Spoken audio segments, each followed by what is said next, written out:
안식 후 첫날 일찍이 아직 어두울 때에 막달라 마리아가 무덤에 와서 돌이 무덤에서 옮겨진 것을 보고 시몬 베드로와 예수께서 사랑하시던 그 다른 제자에게 달려가서 말하되, 사람들이 주님을 무덤에서 가져다가 어디 두었는지 우리가 알지 못하겠다. 베드로와 그 다른 제자가 나가서 무덤으로 갈새 둘이 같이 다름질하더니 그 다른 제자가 베드로보다 더 빨리 달려가서 먼저 무덤에 이르러 구부려 세마포 놓인 것을 보았으나 들어가지는 아니하였더니 시몬 베드로는 따라와서 무덤에 들어가 보니 세마포가 놓였고 또 머리를 쌌던 수건은 세마포와 함께 놓이지 않고 딴 곳에 쌌던 대로 놓여있더라. 그때에야 무덤에 먼저 갔던 그 다른 제자도 들어가 보고 믿더라. 그들은 성경에 그가 죽은 자 가운데서 다시 살아나야 하리라 하신 말씀을 아직 알지 못하더라. 이에 두 제자가 자기들의 집으로 돌아가니라. 마리아는 무덤 밖에 서서 울고 있더니 울면서 구부려 무덤 안을 들여다보니 흰옷 입은 두 천사가 예수의 시체니었던 곳에 하나는 머리편에 하나는 발편에 앉았더라. 여자여, 어찌하여 우느냐? 사람들이 내 주님을 옮겨다가 어디 두었는지 내가 알지 못함이다. 이 말을 하고 뒤로 돌이켜 예수께서 서 계신 것을 보았으나 예수이신 줄은 알지 못하더라. 여자여, 어찌하여 울며 누구를 찾느냐? 마리아는 그가 동산지기인 줄 알고 이르되, 주여, 당신이 옮겼거든 어디 두었는지 내게 이루소서. 그리하면 내가 가져가리이다. 마리아야. 마리아가 돌이켜 히브리 말로 라보니, 이는 선생님이라는 말이라. 나를 붙들지 말라. 내가 아직 아버지께로 올라가지 아니하였노라. 너는 내 형제들에게 가서 이르되, 내가 내 아버지 곧 너희 아버지 내 하나님 곧 너희 하나님께로 올라간다 하라. 막달라 마리아가 가서 제자들에게 내가 주를 보았다 하고 또 주께서 자기에게 이렇게 말씀하셨다 이르니라. 예수님이 인간의 죄를 대신하여 죽으셨고 예수님은 사흘 만에 다시 살아나셨다. 이것이 우리 기독교 가르침의 가장 핵심이 되는 내용이죠. 십자가와 부활입니다. 만약 십자가에서 끝났다면 기독교는 다른 종교와 다를 바 없는 사람이 만든 종교에 불과할 겁니다. 예수님이 다시 살아나심으로써 예수님이 살아났기 때문에 기독교는 생명의 종교가 됐고 진리의 종교가 됐고 변화의 종교가 됐고 소망의 종교가 된 것입니다. 만약에 예수님이 살아나지 않았다면 흩어졌던 제자들은 다시 자기들의 일상으로 그냥 돌아갔을 것이고 기독교는 이 땅에서 어떤 하나의 종교적인 존재로 좀 남아 있을 수는 있었으나 어떤 생명을 구원하고 사람들에게 소망을 던져주는 그런 종교는 되지 못했을 겁니다. 그래서 기독교를 저는 진리의 종교다. 예수님의 가르침이 여전히 2000년이 지나도 영원하고 불변하고 참된 그 예수님의 가르침이 아직도 2000년이 지나도 여전히 진리이기 때문에 기독교를 진리의 종교라. 또 기독교를 우리가 변화의 종교다.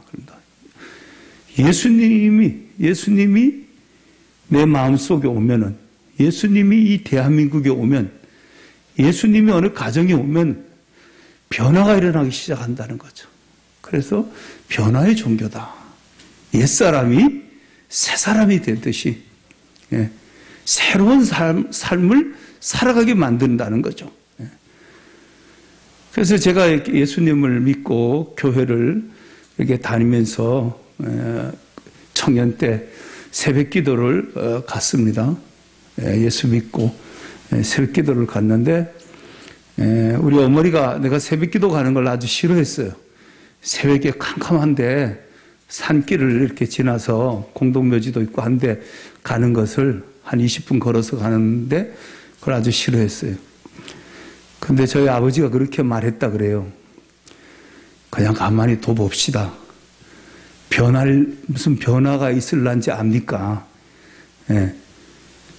그러니까 우리 아들이 뭐가 변화가 와야만 되는 아들이라는 거는 부모들은 지금 알고 있잖아요. 내 아들이 변화해야 되는데, 근데 새벽에 교회를 가니까 한번 더 봅시다. 무슨 변화가 일어날지 모르지 않느냐.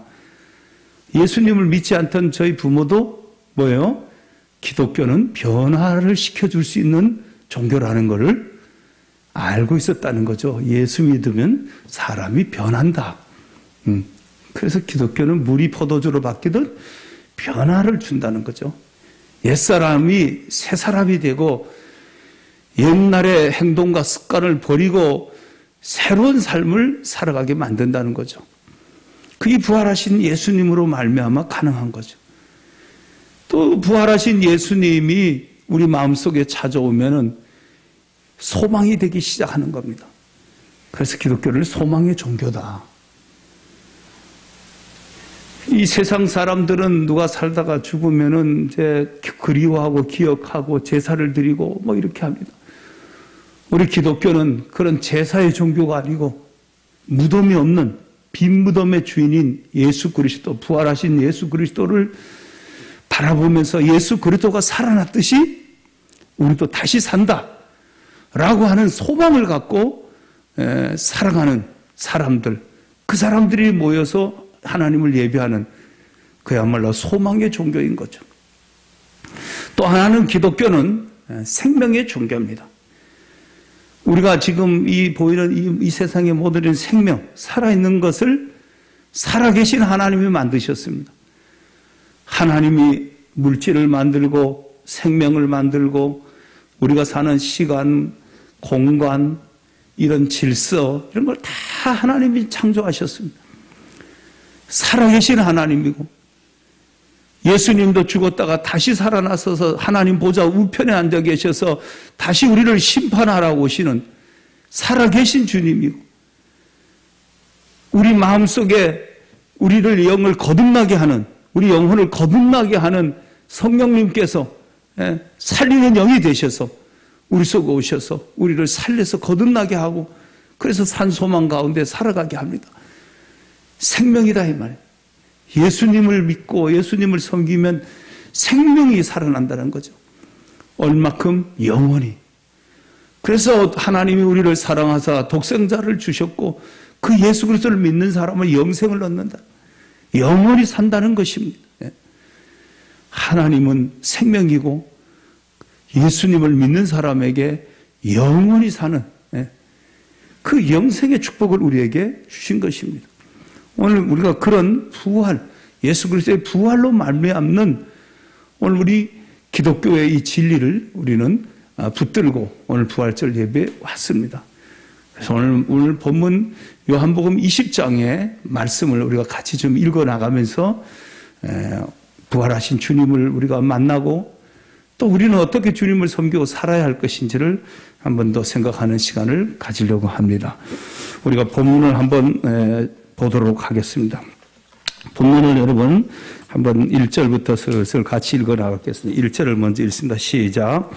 안식 후 첫날 일찍이 아직 어두울 때 막달라 마리아가 무덤에 와서 돌이 무덤에서 옮겨진 것을 보고 자 여러분 부활절의 주인은 우리 예수 그리스도인데 지금 이 부활의 기사를 예수님의 제자 요한이 기록을 하면서 지금 누구를 중심으로 해서 이 내용을 기록을 했느냐 가만히 보면 20장 1절에 막달라 마리아가 그랬습니다. 막달라 마리아가 11절에도 가보면 새로운 장면이 나오는데 또 막달라 마리아의 이야기를 합니다.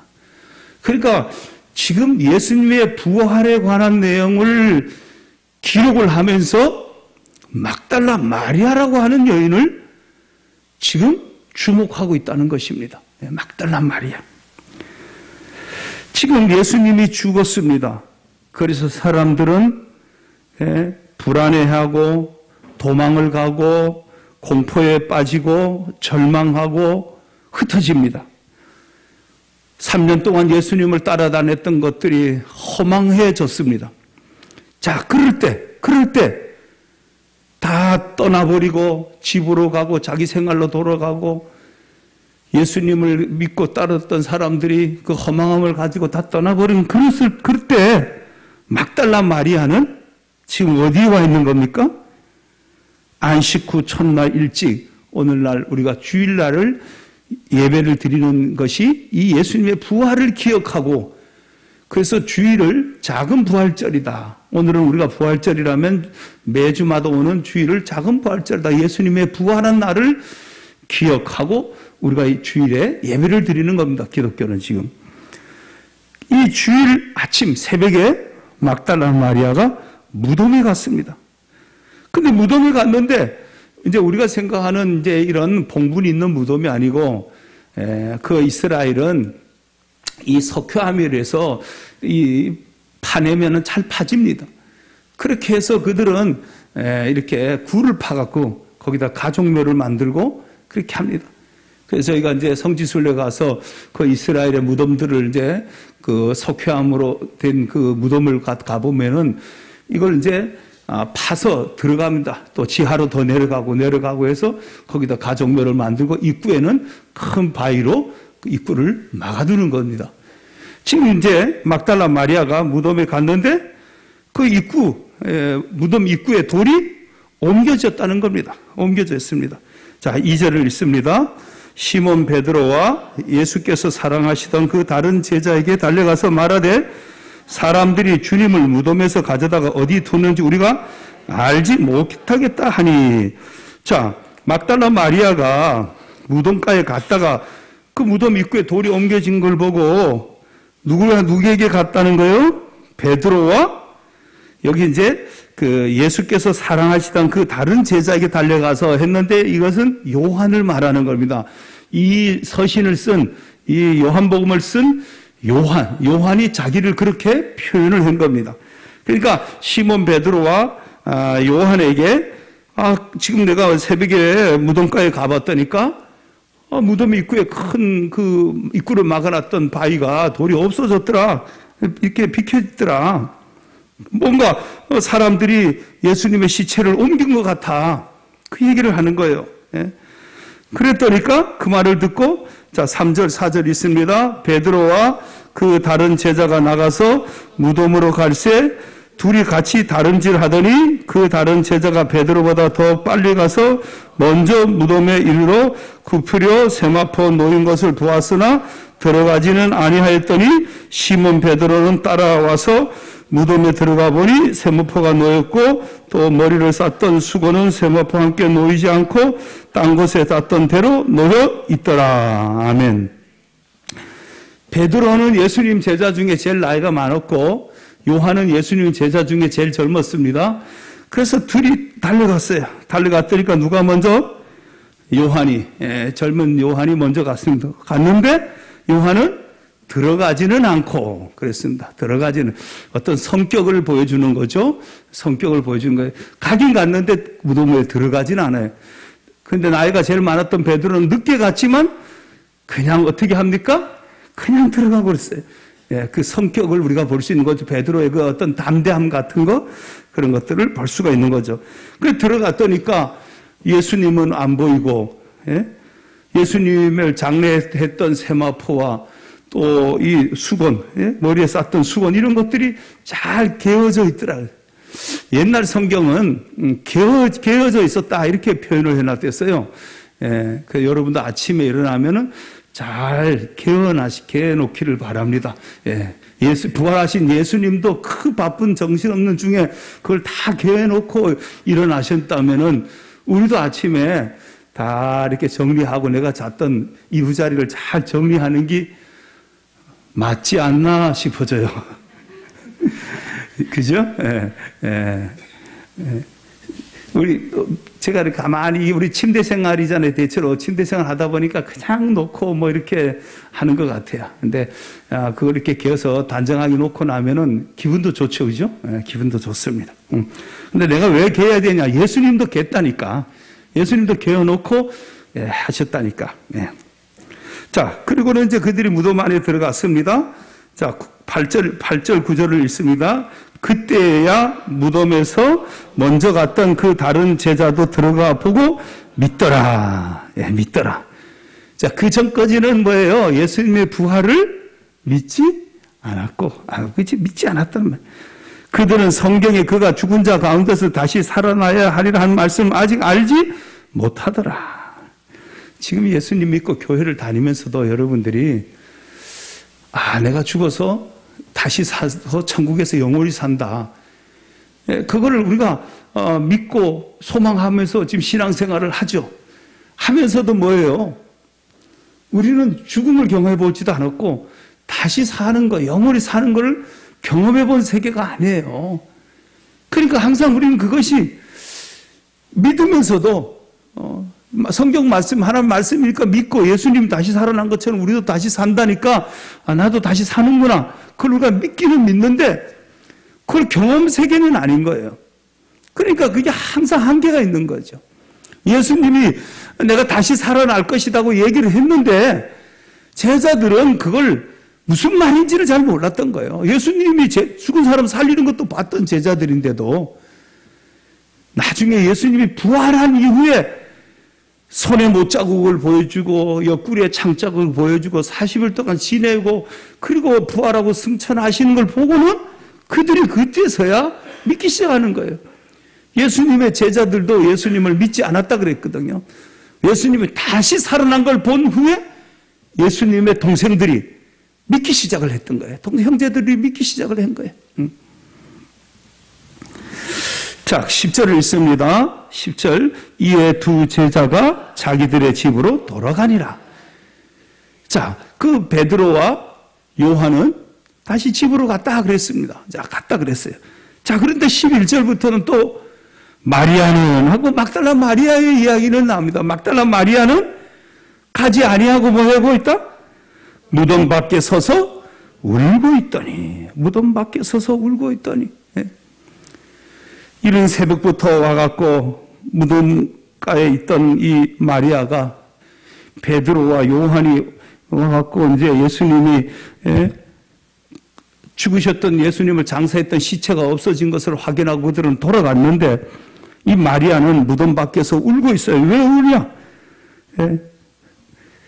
그래서 이 여인이 이제 아내를 들여다보잖아요. 11절부터 읽어봐요. 시작. 마리아는 무덤 밖에 서서 울고 있더니 울면서 구부려 무덤 안을 들여다보니 계속해서 흰옷 입은 두 천사가 예수의 시체이었던 곳에 하나는 머리편에 하나는 발편에 앉았더라. 천사들이 이르되 여자여 어찌하여 우느냐 이르되 사람들이 내 주님을 옮겼다가 어디 두었는지 내가 알지 못함이니이다. 이 말을 하고 뒤로 돌이켜 예수께서 서 계신 것을 보았으나 예수이신 줄은 알지 못하더라. 자, 예수께서 이르되 여자여 어찌하여 울며 누구를 찾느냐 하시니 마리아는 그가 동산지기인 줄 알고 이르되 주여 당신이 옮겼거든 어디 두었는지 내게 이르소서 그리하면 내가 가져가리이다. 자, 이 막달라 마리아가 지금 예수님의 시체를 누군가가 가져갔다고 생각을 하고 있는 거죠. 그런데 이 여인은 뭐예요? 그러면 나는 그 예수님의 시체를 찾아서 내가 다시 예수님 장례를 해서 모시겠다는 그런 생각을 갖고 있는 거죠. 그래서 그 예수님을 보면서도 예수님인지 모르고 동산지기인 줄 알면서 시체를 어디다가 두었는지 알려주십시오. 그러면 내가 다시 가져가겠습니다. 지금 이 여인은 막달라 마리아가 지금 이 무덤가에서 울리고 있는 이유인 거죠. 그러니까 먼저 예수님의 무덤가에 갔던 것은 뭔가 향품을 발라드리고 뭔가 그 사랑했던 예수님을 생각하고 찾아갔었겠죠. 그런데 예수님의 시체가 없는 것을 보면서 울면서 예수님의 시체를 찾고 싶은 거예요, 이 여인은. 자, 그럴 때 예수님이 16절부터 읽습니다. 시작. 예수께서 마리아야 하시거늘 마리아가 돌이켜 히브리 말로 라보니 하니 이는 선생님이라는 말이라. 예수께서 이르시되 나를 붙들지 말라. 내가 아직 아버지께로 올라가지 아니하였노라. 너는 내 형제들에게 가서 이르되 내가 내 아버지 곧 너희 아버지 내 하나님 곧 너희 하나님께로 올라간다 하라 하시니 막달라 마리아가 가서 제자들에게 내가 주를 보았다 하고 또 주께서 자기에게 이렇게 말씀하셨다 이르니라. 아멘. 이제 이 막달라 마리아가 부활하신 예수님을 알아보게 되죠. 예수님이 마리아야 하는 음성을 듣고는 돌아보면서 예수님인지를 알게 됐던 거예요. 그 예수님을 반가워서 붙들려고 하니까 나를 잡지 말아라. 나는 아버지께로 올라간다. 가서 제자들에게, 내 형제들에게 내가 다시 살았다는 것을 말해줘라. 내가 그리고 아버지께로 다시 올라간다는 얘기를 가서 전해줘라. 그렇게 예수님은 막달라 마리아에게 말을 합니다. 자, 저는 오늘 여기서 여러분과 같이 주목하려고 하는 것이 하나가 있습니다. 16절 예수께서 마리아야 하시거늘 그랬습니다. 예수님이 마리아야, 마리아를 부릅니다. 막달라 마리아를 부릅니다. 저는 이 예수님이 이 마리아를 부를 때 그 음성이 어땠을까?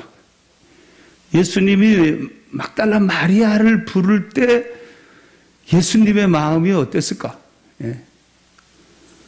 그 예수님이 마리아야 할 때 마리아의 마음은 어땠을까? 그걸 한번 생각해 보려고 하는 거예요. 여러분, 이 막달라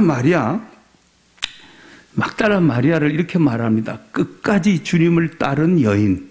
한마디로 끝까지 주님을 따른 여인이다. 사람들이 끝까지 예수님을 따라간 것이 아니거든요. 도중에 부인도 하고 배반도 하고 도망도 가고 뭐 이렇게 했지만 이 여인은 끝까지, 나중에 무덤가에까지 가는 거예요, 이 여인이. 자, 이 여인을 우리가 한번 생각해 봐야 되겠죠. 왜 이 여자는 다른 사람과 달리 이렇게 예수님을 끝까지 따라갔을까? 그러면 이 여인의 생애를 한번 우리가 들여다볼 필요가 있겠죠? 이 여인은 예수님을 만나기 전에 이 여인은 이런 여인이었습니다. 이제 막달라 마리아다. 그러니까 마리아라는 이름은 아주 흔한 이름이잖아요. 옛날 1950년대, 60년대 미자 같은 이름이에요. 아주 흔한 이름이에요. 마리아는. 그런데 그래서 구분하기 위해서 막달라 마리아라, 이렇게 막달라. 갈릴리 호숫가 주변에 막달라라고 하는 지역이 있습니다. 그래서 이 여인을 막달라 마리아다. 이렇게 표현을 하는 거예요. 그런데 이 여인을 누가복음 8장을 한번 봐봐요. 우리 스크린에 보면서 같이 한번 읽어보겠습니다. 시작.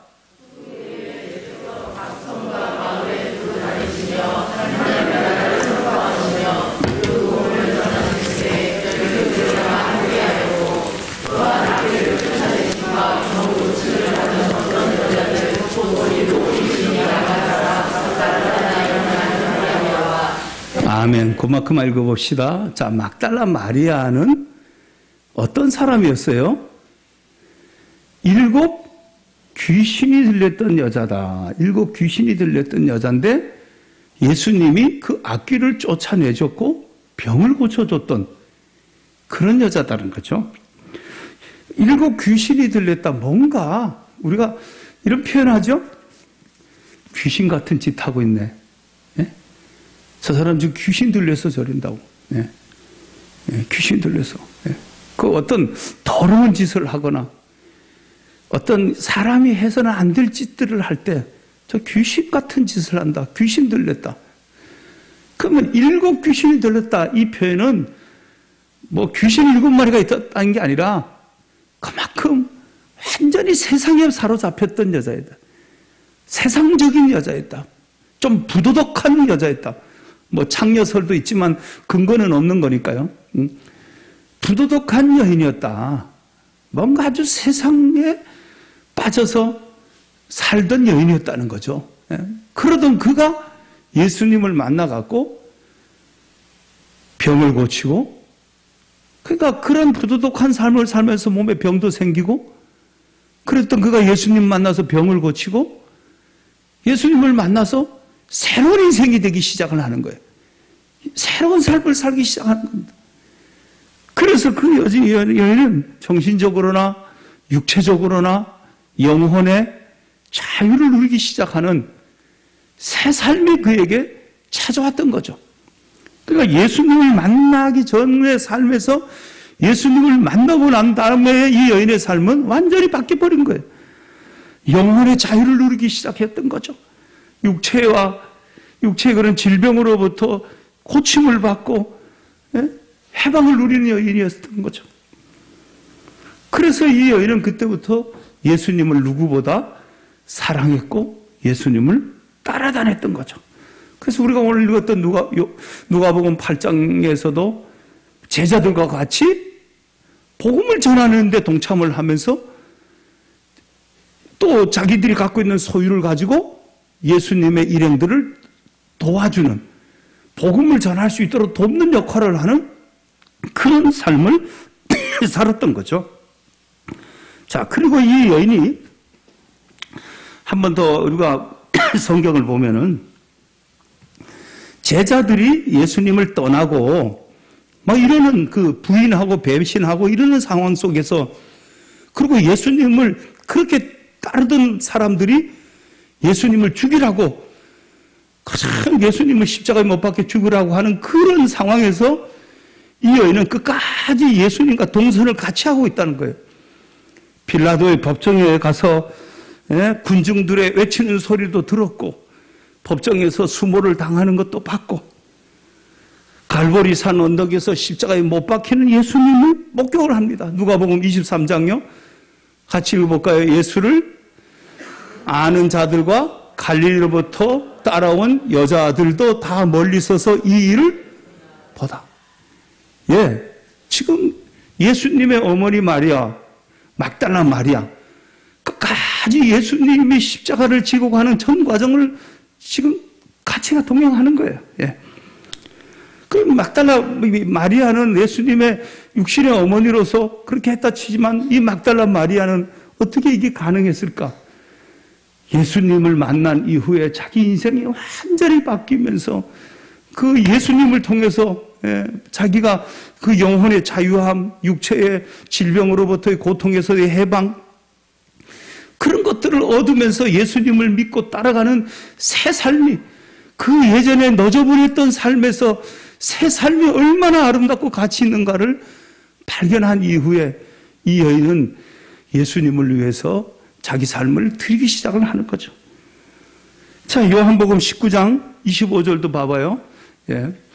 같이 읽습니다. 예수의 십자가 곁에는 그 어머니와 이모와 글로바의 아내 마리아와 막달라 마리아가 섰는지라.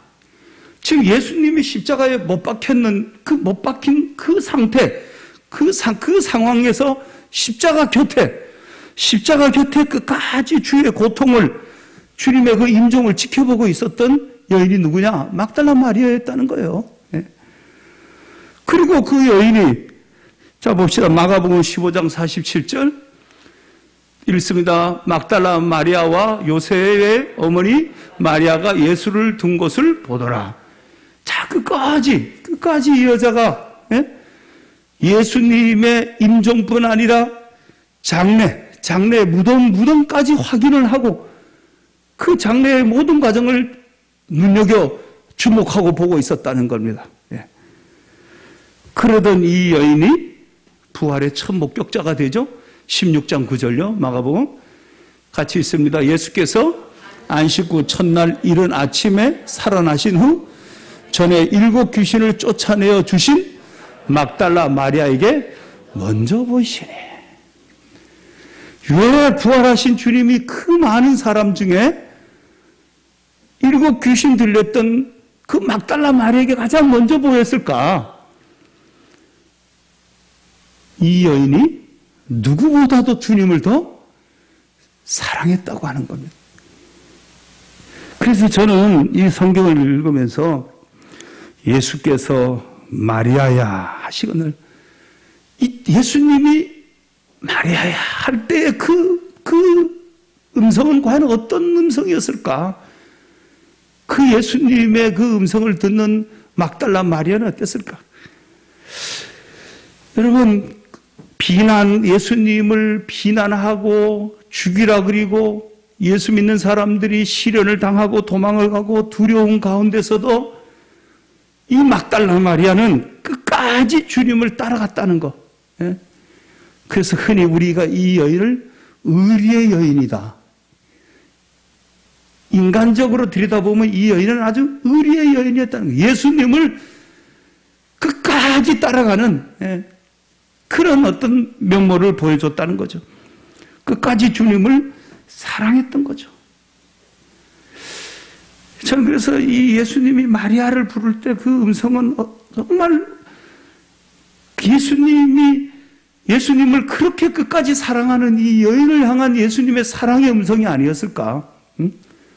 여러분 성경에 보면 딸이 귀신 들려갖고 고통하고 있을 때 내 딸을 좀 고쳐달라고 하는 그 가나안 여인, 수로버리게 여인이 예수님이 그런 말을 하죠. 여자여, 여자여. 그 여인을 보고 여자여. 그 자기를 개 같은 년이라고 막 하고 하는데도 끝까지 내 딸을 좀 고쳐달라고 하는 그 여인을 보고 여자여 하면서 예수님이 그 부름이 너무너무 다정스러웠거든요. 여자여, 내 소원대로 되라. 그래서 그 딸이 낫잖아요. 12년 동안 혈루병으로 고통하던 여인이 예수님의 옷자락이라도 잡으면 병이 날 것 같아서 예수님의 옷자락을 잡았을 때 예수님이 그 여인을 따라 내 믿음이 너를 구원하였다. 예수님께서 그렇게 말씀하십니다. 그 부드러운 음성으로, 사랑의 음성으로. 저는 이 설교를 준비하면서 예수님은 나를 어떻게 부를까? 마리아야 라고 부르시던 예수님은 나를 어떻게 부르실까? 여러분도 한번, 여러분 스스로를 한번 여러분과 예수님의 관계 속에서 예수님은 나를 뭐라고 부르실까? 어떻게 부르실까? 여러분, 우리가 다 뭐가 온전하지는 못해요. 그죠? 다 뭐든지 다 잘하지는 않아요. 그래도 이 막달라 마리아처럼 이 여인이 뭘 다 잘한 건 아닐 거 아니에요. 이 여인도 그저 예수님을 사랑했고 예수님 때문에 자기 인생이 바뀌었고 그래서 예수님을 끝까지 이렇게 섬기고 따라갔잖아요. 응? 우리도 살아가면서 우리가 뭐 이렇게 완전치 못하잖아요. 불완전한 존재고 뭐가 온전치가 않아요. 그렇지만 우리가 주님이 우리 보시기에 우리를 참 사랑스럽게 볼 수 있는 것이 과연 뭐가 있나 나는. 마리아야 라고 예수님이 말씀하시는 그 사랑의 음성을 나도 그런 소리를 들을 수 있는 건가? 나도 그렇게 예수님을 지금 믿고 따라가는 건지 주님이 그렇게 기뻐할 만한 그런 무슨 삶을 내가 지금 살아가고 있는 건지 다 우리가 뭘 다 잘하지는 못해도 하나님 말씀을 부지런히 열심히 늘 읽는다면 주님이 그 여인을 막달라 마리아를 마리아야 부르듯이 너가 어떻게 그렇게 하나님 말씀을 너는 사모하고 좋아하냐 하지 않을까요? 주님을 위해서 헌신하고 봉사하고 복음을 전하고 주의 말씀대로 한번 살아보려고 애쓰는 그런 모습을 볼 때 부족하지만 참 더 사랑스럽구나. 그래서 우리 여러분 성경의 부자 청년을 예수님이 보며 사랑하셨다 그랬거든. 참 사랑스럽다. 어떻게 그렇게 젊은 친구가 똑똑한 친구, 돈도 많은 친구, 거기다 신앙심까지 좋은 친구, 그 젊은이를 보고는 예수님이 사랑스럽게 봤다는 거야. 아주 사랑스럽게. 오늘 이 막달라 마리아를 예수님을 얼마나 사랑스럽게 보시고 그래서 부활하신 주님이 자기의 부활한 모습을 가장 먼저 어떻게 보면 좀 미천한 이 여인이었던 이 여인에게 가장 먼저 보여주시고 역시 나는 죄인을 구원하러 왔다고 하는 예수님의 메시지를 이 부활의 모습을 보여주면서 또 우리에게 말씀하지 않았을까? 우리 교회 여러분, 저도 여러분도 우리가 뭘 다 잘할 수는 없고, 다 우리가 부족한 거 실수 많고 죄 짓고 온전치 못합니다. 그래도 주님 보시기에 주님이 우리를 사랑스럽게 봐줄 수 있고 사랑스럽게 부를 수 있도록 이 부활절날을 통해서 우리가 더 주님 앞에 그 막달라 마리아와 같이 그 사랑의 음성을 들을 수 있는 그런 우리 교우들이 되길 주의 이름으로 간절히 축복합니다.